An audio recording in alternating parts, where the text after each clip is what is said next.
The women that come into my office, I'm sure it's the same for you.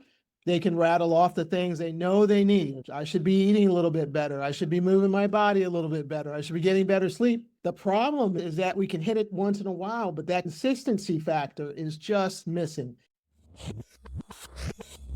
Welcome to the Lifestyle MD podcast, the show dedicated to busy adults navigating family, career, and the challenges of midlife while striving for lasting flow. I'm Dr. Angela, and I'm honored to be your guide on this journey.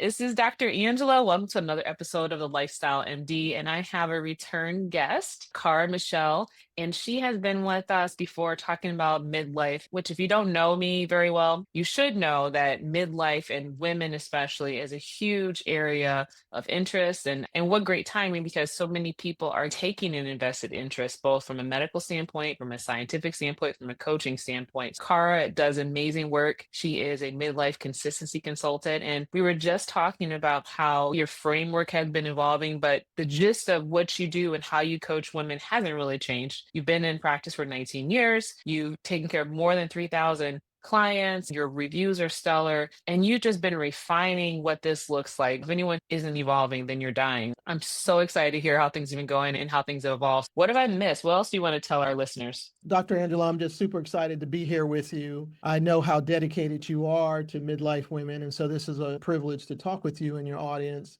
As you pointed, the issues for midlife women haven't changed. Women know what it is they need to do for themselves. The women that come into my office, I'm sure it's the same for you.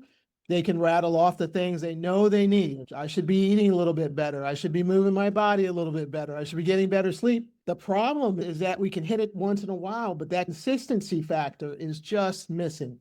And it can be really devastating. Most professional women are go-getters, and they know how to put their structures together. They know what it is they need to do for themselves. But it's tricky when you're trying to take care of so many other people and projects that are calling and pulling on our energy and time regularly. It's just super easy to put ourselves in the background. Tell me about it. Let's define a couple of things. What does it mean to be midlife?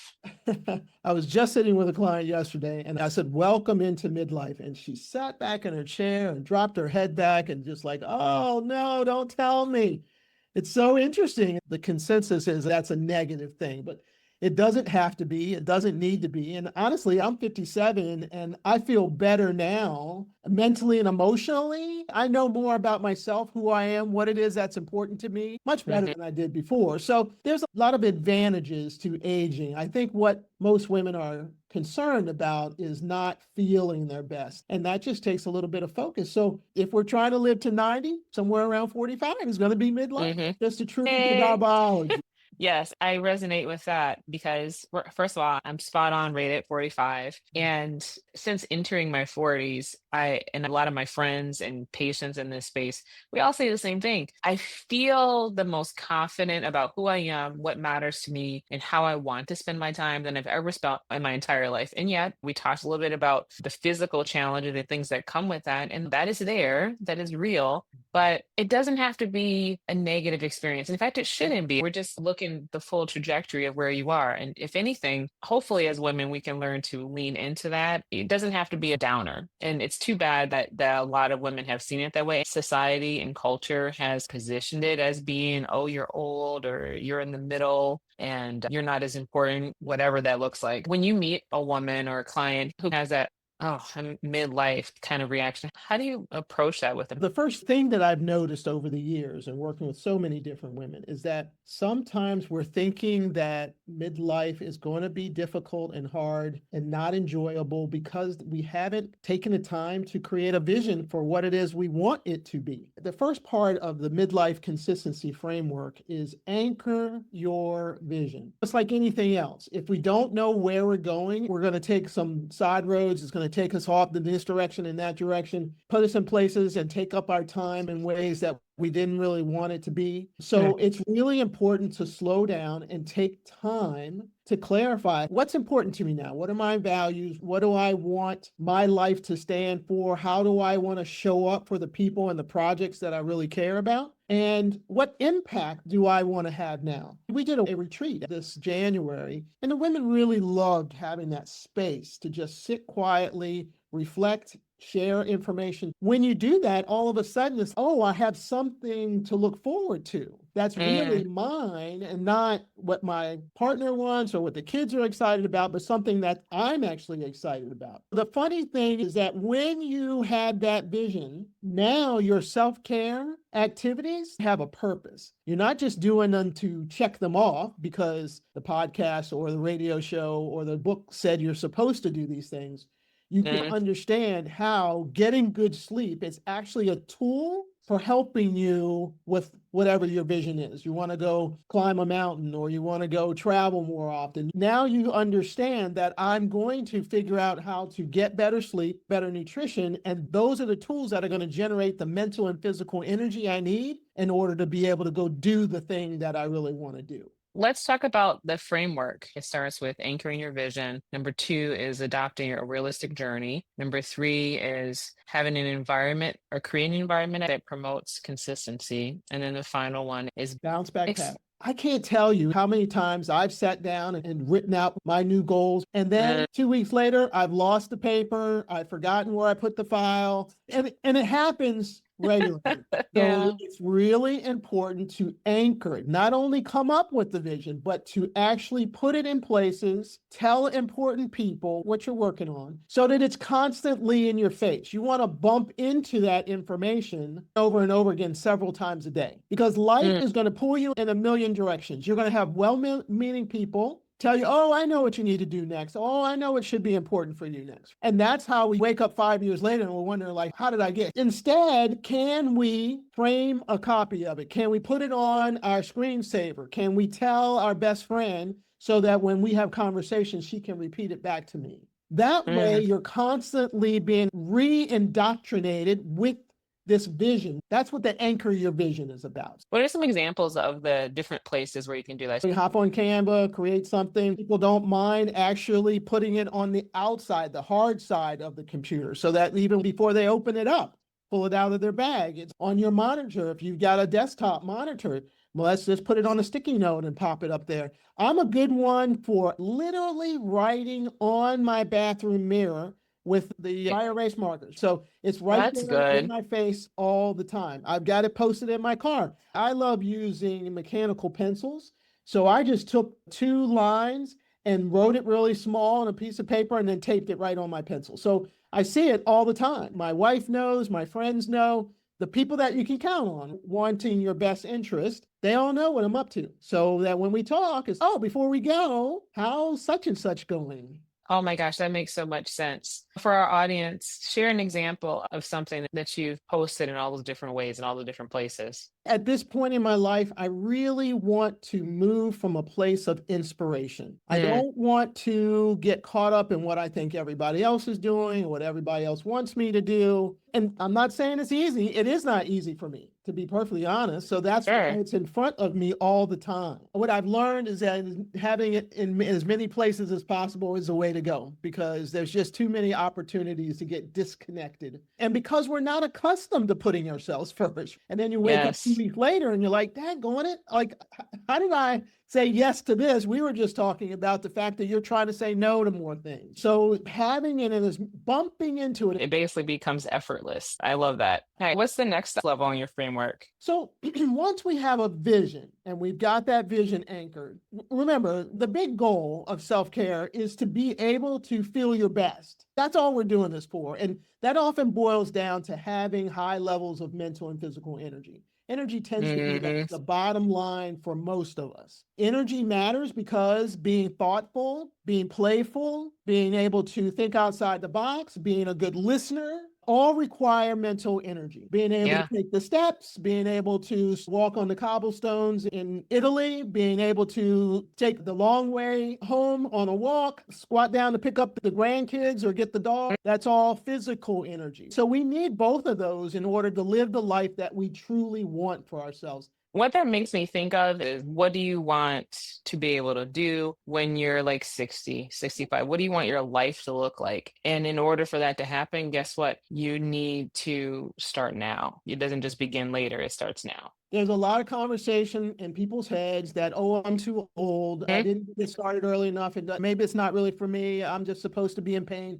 And I understand how women get into those conversations, but I want everyone to know for sure that doesn't need to be you. It doesn't have to be you. And we don't have to take any huge leaps in order to make that different. We just have to decide, come up with the clarity, Right. who we want to be, and then we start moving towards it. So that brings me to the second piece of the pillar of the framework, midlife consistency framework. Whatever it is you believe that you need, whatever parts of the foundations of health and wellness, which there's 5, right? So we know that we need good sleep, good nutrition. We have to move our bodies regularly. We need good hydration and good stress management, stress tolerant skills.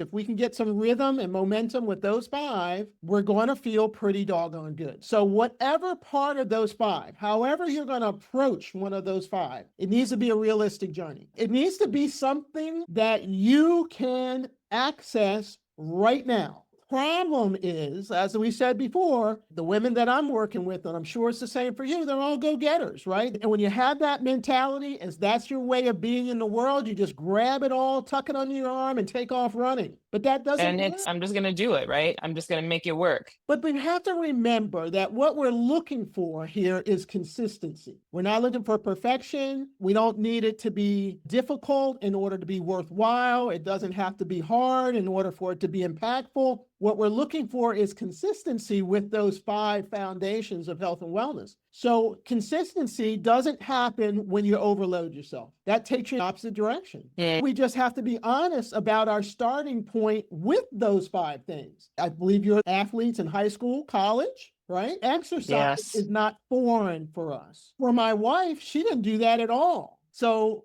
it was tricky for her to start getting into a regular exercise routine. So for her to start off with my routine, because she sees me swinging kettlebells and doing all kinds of body weight exercises, that's not going to last for her. If she actually gets through a workout, she's going to be sore, she's going to be tired from it, it's going to interfere with how she shows up at work and how she feels mentally, and she's not going to want to come back to it. This is something I struggle with, is getting people to move along that continuum when they're not active and they're not already doing those things. How do you get them to move on that continuum? I sit down with them and we start off with a conversation. What do you believe, let's say it's exercise, what do you believe you can actually perform 3 times a week right now? And they swirl in their head a little bit, because what they want to say is, okay, I can do that 10-mile run. But that's not realistic. Come on, let's come up with something that doesn't feel insurmountable right off the gate. Something that you can do that's not going to wear you down mentally or physically, that you can check it off every other day, week after week, and say, yes, I got that done. And usually we have that conversation and they whittle it down themselves. They actually talk themselves off of trying to hold the whole basket at one time, and just, you know what, if I'm being honest with you, Cara Michelle, I can probably do that 10-minute stretch routine 3 times a week right now. And that's really the key that I think is often missed in medicine and coaching, is if you're now allowing the client or the patient to make that decision, they've got to come to that conclusion. It has to be out of their own mind and their own experience. You can't tell them what to do. It feels very easy and convenient to just hand people pads of paper with the information written on it, or just tell them what to do. Especially if you're in a hurry, right? And I feel like that's one of the things that medicine is guilty of. Quick, quick. Here, these are the things you need to do. You get 150 minutes of exercise per week and 2 strength training sessions every week too. Done. Bye. And luckily for us, there's many medical professionals like yourself who understand that we need to slow down and have Right. space and time with folks, because each person understand what their goals are. So as a practitioner, my job is to help them meet their goals. It's not for me to just tell them what to do. Here's an example. I have had client tell me, you know what, I'm about to retire in 2 years, and all I really want to do is sit in my rocking chair and watch my grandkids play. I've done the traveling, I've gone to the events, and I might do a little bit of bocce ball here and there, maybe hit some tennis balls with the girls, go to lunch, but I don't want to do much more than that. Okay, great. So that person is going to need a certain amount. It is an effective dose of exercise, nutrition, all those 5. But if we have someone else who says, I'm going to retire in 2 years, and I want to hit all of the national parks in the United States, and I want to climb to the top of highest peak in each one. These are totally different visions for their life. that need a Mm. totally different effective dose. So it's really important to slow down and listen to the person so that we can understand how much of this do they need. I would hate to prescribe the amount of nutrition and exercise and stress management that client number one who wants to sit on a porch needs for client number two who wants to go hiking. She's not going to Yeah. make it with that dose. So we have to slow down and understand what that person is. And the ownership needs to be on the client because they need to know what it is they're trying to do themselves. And it's also feasible that what a client's vision is now is going to be different what their vision might be in 2 years. Especially if we're talking midlife, folks, what you want and desire out of life is a moving target. Mhm. Do you counsel people on that up front and say, hey, this is what we're aiming for right now, but it's okay to change that? 100%. Your vision is a working document. It's a live, living document. I encourage folks to set aside a little bit of time each day, have a little sacred time for themselves. I think the mornings are the most impactful time to have that space for yourself where you are reviewing your vision. You might also be making some adjustments. Maybe you heard something different, or you had an experience that's changed your mind, or the kids now are off on their own and now the vision Mhm. changes. What's your favorite vision that you've heard from someone so far? I have a client who actually a member of the Strength and Vitality Accelerator who was telling, we go over our visions regularly when we meet once a week. And she was saying how she really wants to be more physically fit so that she can just do whatever she wants to do when she wants to do it. So it's really inspiring to hear folks take their time and play with those visions and see them shift and change over time and tighten them up. And here's the point about the vision. You got to keep massaging it so that it is something that really juices you up. It's got to be like, yeah, that's me. This is what I'm doing. Yes. Now, what about specificity? You wouldn't want to say, I want to feel good. And sometimes people start off with that, and that's natural. You haven't Mhm. done these kind of exercises before. If no one has coached you and this is your first time trying to, oh, I Right. guess I want to feel good. That's a typical answer. And one of my favorite questions is, okay, so what does that mean? What does feel good mean to you? We need a realistic journey. We need something that you can actually accomplish based on your relationship with those 5 foundations of health and wellness. We don't want something that's going to cause more struggle, more stress. We don't want something that you hate to engage with. What women often miss is that when you allow yourself to just play at this lower level for a while, you automatically increase without effort. So let's take Mm. exercise. If you're going to start off, as this one client said, 10 minutes of stretching 3 times a week. If you do that for a couple weeks, you're going to start feeling a lot better. Your energy levels are going to pick up. Your body's going to feel a lot more limber. Your pain's going to reduce. And you're going to want to engage with that. When you make the association that I'm feeling better mentally and physically because I'm doing this stretching and that stretching Yep. is not interfering with my life, you're going to want more of it. That's how it starts to increase on its own. The idea that,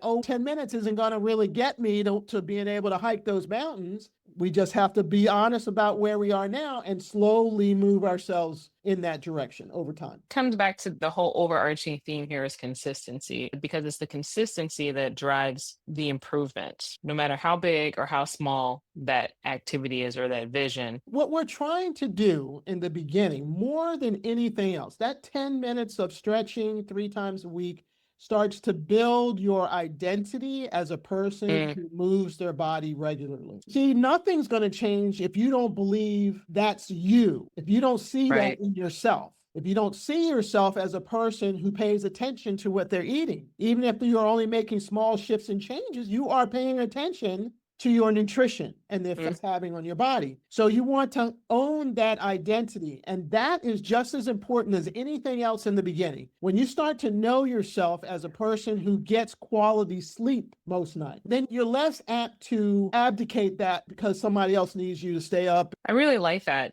I've had this concept and I just haven't really framed it that way. But you mentioned earlier talking about some people might just dismiss, I'm not an exerciser or I'm not a person who does X, Y, and Z. And so you're trying to reframe how they see themselves. So many times I am frustrated by what people say about themselves. And part of the reason that some people might be so negative is that they just have never envisioned or experienced themselves in a different light. Absolutely. At 57, when I go back to being a 10-year-old Yes, women were playing more sports and there were more opportunities, of course, but the conversation is still very strong that our role is to be a good wife and to take care of the kid. And many of the women in my age group, that's still a haunting story back there. And knowing themselves as a person who thinks twice about what they're actually eating might not be upfront for them yet, even though intellectually they've heard the conversations, they understand it, but the practice of it is very different. Mhm. The other thing that I try to encourage women to know and to bring forward in themselves is that the truth of the matter is that nobody ever taught us how to be consistent with self-care. Yes, that Right? is so true. There's no structure, there's no social cues for that. We Hmm. witness it with our mothers and our aunts and our grandmothers. So this is a Hmm. new concept to understand it intellectually, but the practice of that, to live your life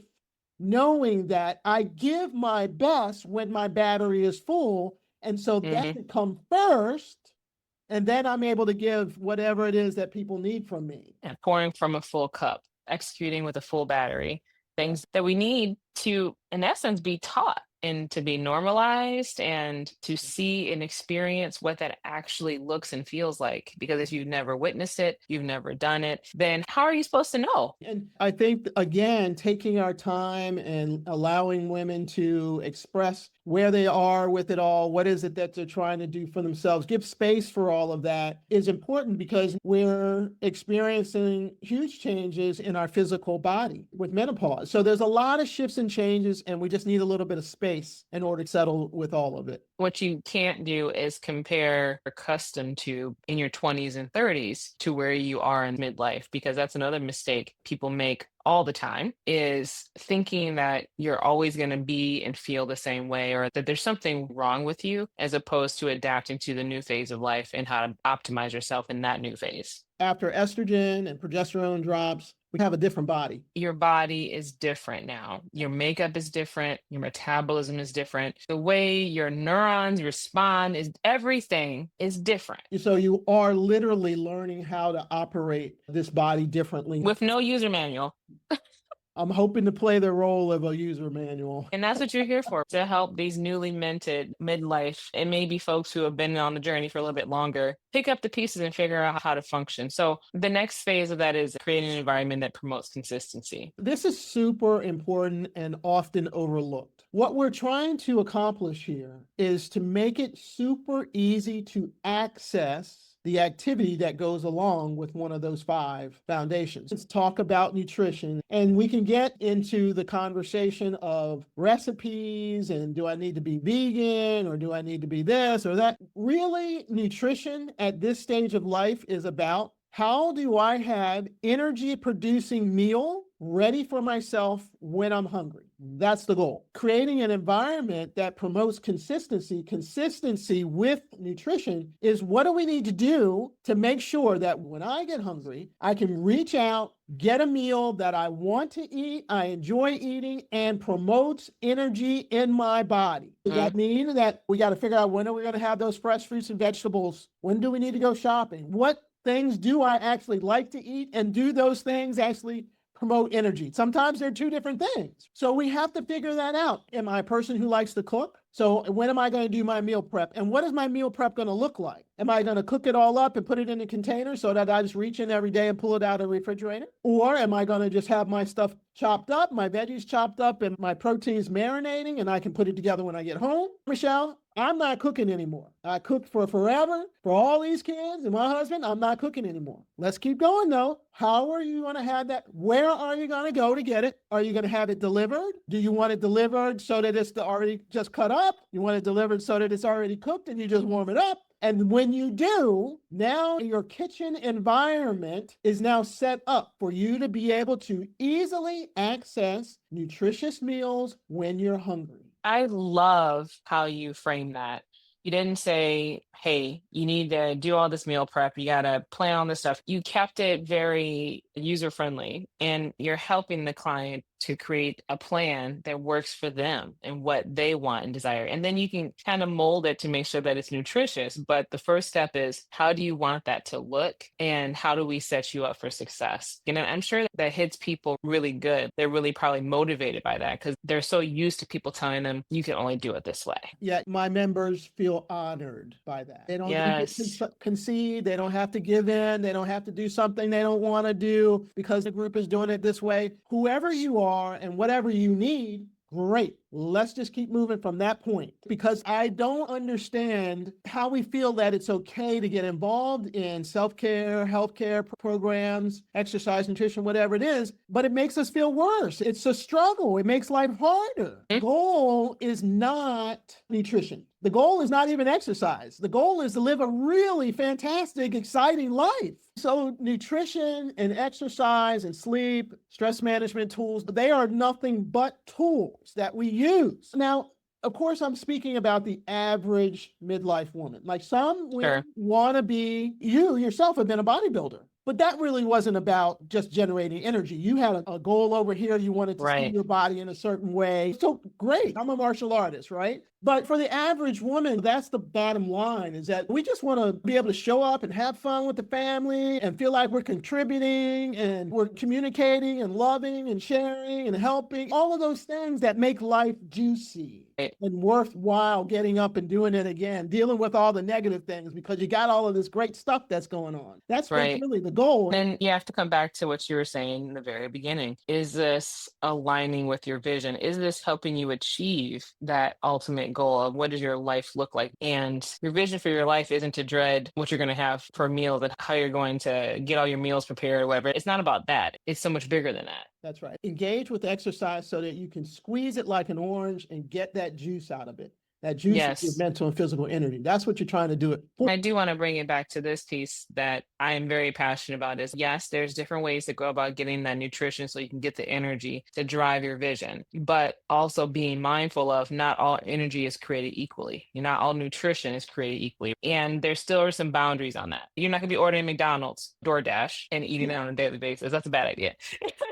Listen, so here's the thing, though. When I open the door and let women design it in a way that really fits them, we all end up at some point eating pretty much similarly. Because isn't that wild? All the same. Yes. The bodies need what the bodies need. We are cellular beings. 35 trillion cells make up all of our organs, our skin, our eyeballs, our hormones, everything. And so there's not a lot of difference between my cells and your cells and my neighbor's cells. So we end up zeroing in to a neighborhood where we're all kind of living in terms of nutrition. You're being thoughtful about it ahead of time, so you're not making snap decisions and impromptu things that you might not have otherwise made because you're being intentional and thoughtful about it ahead of time. The Strength and Vitality Accelerator is my program for teaching midlife consistency. And oftentimes in the beginning, women make these choices. Again, as we were saying before, this is their journey. And just because I've said, I really think probably, what diet should I have, Cara Michelle? I think one that's heavy on vegetables and some lean protein and this and that and the other, some good fats is going to be really great. So even though I shared that information, their habit is still stopping at McDonald's on the way home. They start to notice how awful they feel, how their sleep is interrupted. Because we're having the conversation, now they're starting to see that this might be connected to that. They look at me a little bit crazy, but I'm a little excited when they start having these ahas. When they make that conclusion on their own. And that's so much of what the coaching looks like, is helping people, giving them a little plug here, a little bit plug there, and then they're coming to realization on their own. Often what happens is they'll clean up their diet and they're feeling a lot better. And then something, an event or a time of the year will spark something, and then they'll go back off and they're back at McDonald's. And then oh my God, I don't know what's going on. I know you had cleaned up your nutrition. How's that still going? I'm still doing pretty good. Okay, tell me about it. Now that you mention it, I have had McDonald's and fries or whatever it is. Yeah. And I feel like a lot of the things that I talk to patients about, let's say I'm thinking about specifically chronic diseases and maybe someone struggling with diabetes specifically. And it's really can be as simple as just bringing things to their awareness. Because we operate in an automatic, habitual kind of way, it's a lot of things escape our awareness. And most most people don't realize that. It's just bringing it to their awareness. Absolutely. Even when women are trying to learn and they come into the office and then this is their time for themselves, half the time their brain is still that conversation I had and what time are the kids getting off. Yes. It takes a little bit of time to really get it all together. It comes back down to that consistency, consistently making that time for yourself. And eventually that starts feeling like, oh, this is my time. I guess I don't need to think about all those other things right now. That is a practice all in itself, just having space Yes. for yourself. It really is. Definitely something I want to make sure that I'm doing on a daily basis. I know that when I don't do that, things are a little bit out of sync. Even if everything else is going along habitually like it should be, it's, oh, I didn't have my quiet time this morning. The thing is that you can't really explain that to anyone. They have to experience it themselves. They're Yes, like, what difference does it make that you took those 15 or 20 minutes? Like, how is that really going to help me? But it is very focusing. It sets the tone for the day. it really does. So, what's the next phase? We have our vision. And Mhm. once we've designed a realistic journey, one that we can effortlessly get to and check off and be excited about, we've gotten to our environment. And the other piece I wanted to say about environment is, but once we get those pieces in place, then the last piece of the framework is that we need to design a bounce back path. If we don't have those other pieces in play, if we're not practicing and creating some momentum with those first three, then there's nothing to bounce back to. This is novel. I've never heard this element to a framework, so this is good. The bounce back path is important because we just have to accept that our lives are crazy, that all lives go through this kind of sine wave design. There are days when things are pretty good, and then 5 minutes later, you get a phone call, and now you got to figure out something down here, right? Yes. I have a client who has 4 teenagers and they have 3 cars. Her and her husband, 4 kids, 3 cars. Two of the Mm. cars broke down in the same week. Let's think, like, what's her morning routine looking like? What's her exercise looking like? No matter what time of day that she's doing it, right? Everybody's been Mhm. rambled because now they're trying to get their schedules together so they can drop this person off and who's going to get a ride from that person and this and that. And we can't see that as an anomaly. That specific thing might be an anomaly, but something is going to happen. It's always fascinating to me that some clients are like, you know what, I got this thing with the family going on, but we'll get it smoothed out and then I'll be good. And I'm like, okay, you'll be good for maybe we can count the hours, right? And we give it a couple days, maybe it's a week, but then something's going to happen because your life takes this up and down trajectory. Their lives take the up and down trajectory. And because you are connected with them, their life, their ups and downs affect you. Yes. We have to just accept that's the truth. And Yes. so if we know that, and we prepare for it ahead of time, Dr. Angela, do we ever have to go through falling off the wagon? I say no. What we do instead is we adjust and we pivot. I coach my members to have a plan A, a plan B, and a plan C for each one of those 5. So let's say Jane gets a call and Uncle Bobby, who lives 2 states away, is going in for surgery. He's going to need some support. Now, Jane, here at home, she gets up and goes for that walk in the morning. She does a little bit of weightlifting. She has her meals ready, those kind of things. She knows her sleep routine. But now she's staying at the uncle's house, and his house lives right on the highway. And so the walk is a little trickier for her. She doesn't really know where she's going. She's not sure of the neighborhood. The cars are there. He lives in a food desert. So it's trickier for her to get the nutritious food that she wants to prepare. So she's got to be prepared. So instead, for the exercise routine, she's already practiced a 15-minute body weight session. She's doing some squats, push-ups, lunges. So no matter where she is, she can pull out that routine and then generate that mental and physical energies that she's going to need because she's still working. She's working online. The kids are still trying to get to their activities now. This is the time when we need to lean in more. We need that mental and physical energy because we want to show up at a high level. One of her strategies for nutrition is that she just maps it out so she knows where the grocery stores are. She's got a couple of restaurants around this area. She grabbed an Uber. She ran out and got a couple things from the grocery store. She had to drive a little further to get there, but she went and got the stuff because she already has a couple of recipes that are a little more simple. They don't need as many spices. Can you see how powerful that is? Yes, absolutely. So having that ABC plan, that pivot for when life gets a little bit crazy around sleep, exercise, nutrition, what can we do with sleep? Do you have some kava with you? Some supplement? Are you taking ashwagandha? Do you have those things with you that are going to help you settle down, even though there's different noises and all? You're sleeping in a different place? I'm a wuss. I bring my pillows. I need my pillows. To be honest about it, right? I'm to the point where I want to bring my sound machine. I need that green noise in the background. But can you see, Dr. Angela, if you get the phone call about Uncle Joe's surgery and you don't have this in place, you got a day, maybe two, to get yourself ready, get everybody in the house ready for your absence, and make your reservations and get yourself out there. And then everything falls apart. There's two sides to that bounce back because things are going to happen. Even if you got a plan, the situation turns out to be bigger than you expected it to be, and you're off of everything for a few weeks, maybe even a month. So part of that bounce back path is knowing how you're going to restart. Can you allow yourself, will your mind allow yourself to go back to that 10-minute stretch or exercise routine, even though before this event happened, you were at 20 minutes or 45 minutes? Even when I go on a vacation that I love, now that's something planned. Even when a planned vacation, it takes 2 weeks to get back in the rhythm. It absolutely does. Yes.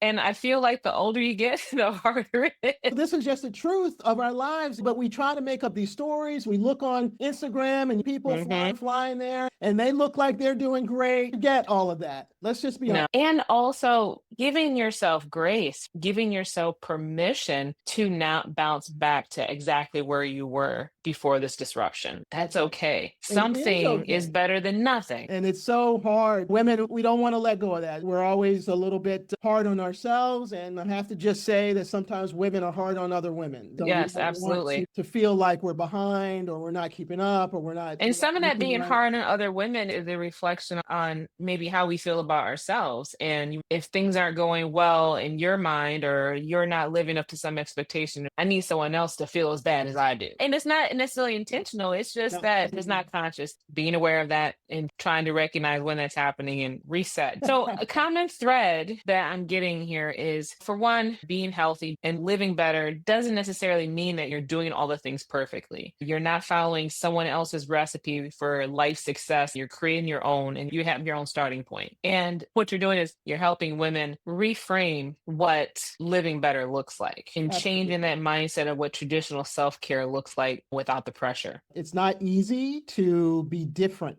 but I want to give women the permission to be different. You need to follow the pack because everybody's doing jazzercise doesn't mean that's what you need to be doing. Everybody's doing Pilates doesn't mean that's what you need. I'm one of those people where if everyone's doing it, I don't want to do it. It makes me question it. When I look around at the majority of women my age, I see a lot of folks that I don't want to follow in those physical or mental footsteps. And so I think that's a useful strategy. When you see folks who their main meals are coming from convenience stores or gas stations, just sit for a second and see, there's not judgment. We just have to be honest. No, is that the kind of physical health that I want for myself? Is this normal? This thing that I'm perceiving as normal, really the normal I want? That's right. And you get to design it. To me, that's one of the benefits of older age. Give yourself permission to do life on your own terms. As you were talking about the bounce back plan, and you said before that, in order to have the bounce back, you have to have had the foundation to begin with.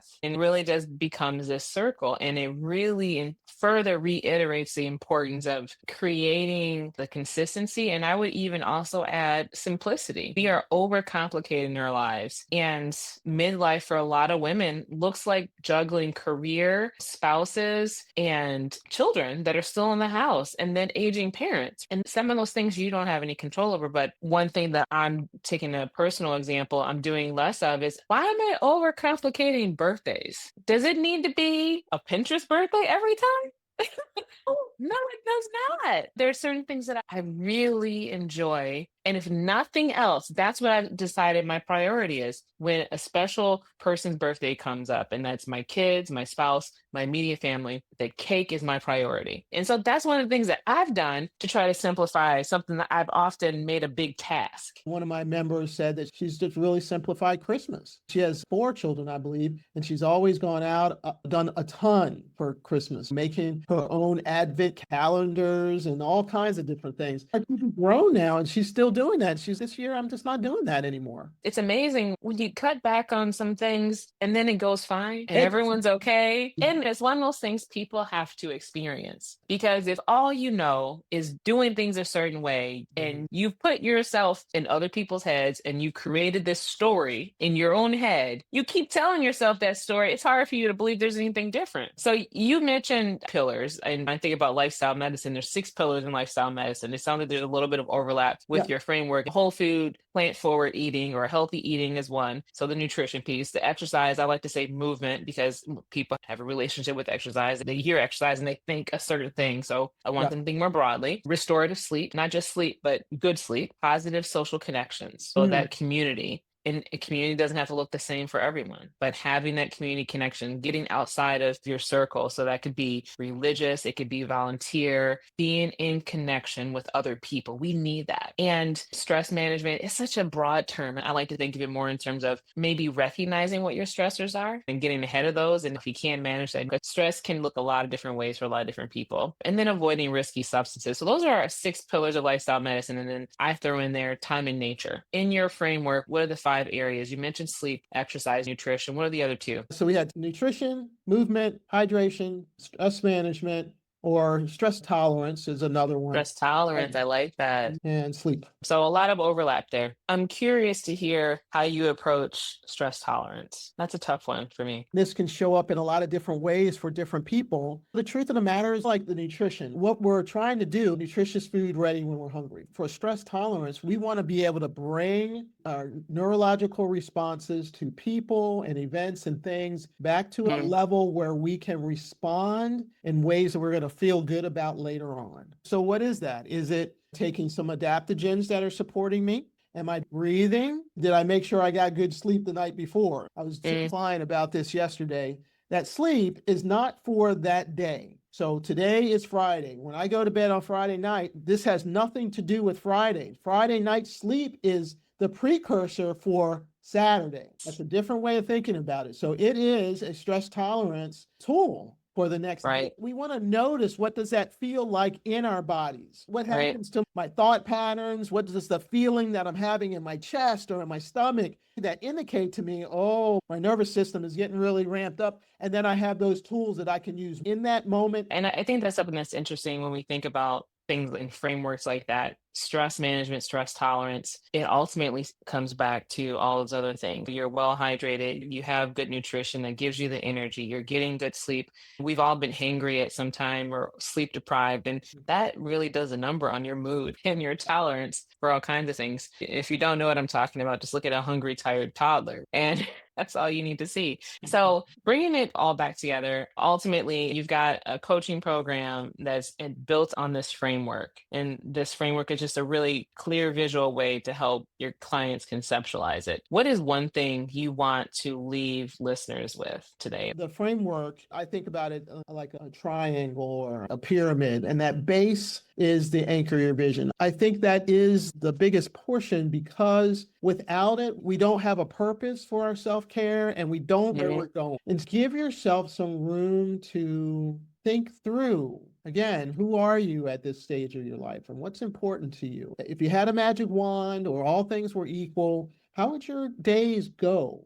What would you be involved in? How do you want to feel when you're engaging with your family and your friends? What kind of work do you want to do? What kind of impact do you want to have on those that are close to you? Life just has a different kind of hue to it. When you are doing only for others, it's really easy for your light to start to dim. And so I think that's the big thing. Give yourself some permission to understand what's important to you. What do you want to be involved in? And then you start to have some intention and purpose around taking care of yourself so that you can go and be involved in those things. The basic principles are timeless. They are the foundation. If I could say a second thing for your listeners to hold on to, is that you can't lean in on exercise and not be sleeping well and not getting good nutrition. At some point, you're not going to be able to exercise like that. The physical human body is the same in those patterns. Your cells need a certain environment in order for you to be able to engage in those things. things. All these things have to coexist. This is beautiful in its simplicity and clarity. Something that a lot of people are probably craving is the simple, thoughtful approach that doesn't overcomplicate self care and makes it something that is applicable to anyone and everyone based on whatever their goals are and what their vision is for their life. I love it. It resonates very well with me. And I'm going to start incorporating some of those principles in how I approach my patient care. I think it's very powerful. So, how can people find you? My website is strengthvitalitywellness.com. On the website, there's a link there where folks can watch my webinar. It's a 50-minute webinar that goes into the framework so you can learn more about it. It's really useful because it helps you to understand where are you with this framework. What part might be missing for you? I'll send you the link and you can put it in the show notes as well if you'd like. Perfect. And then there's also a little survey. It's 10, 15 questions that kind of helps you and me understand where you are. And then I'm happy to have a one-on-one call to talk about which one of those pieces of the framework might be holding you back the most. I am so grateful for you, Cara. You always have wonderful things to share, and I'm looking forward to sharing this with other people. I will be sharing your information in the show notes. If anyone wants to reach out to you, is that the best way to contact you, through the website, or do you have an email address that you want to share? Sure. The email address is cm, as in Charlie Michael, at strengthvitalitywellness.com. But you can find that on the website as well. Excellent.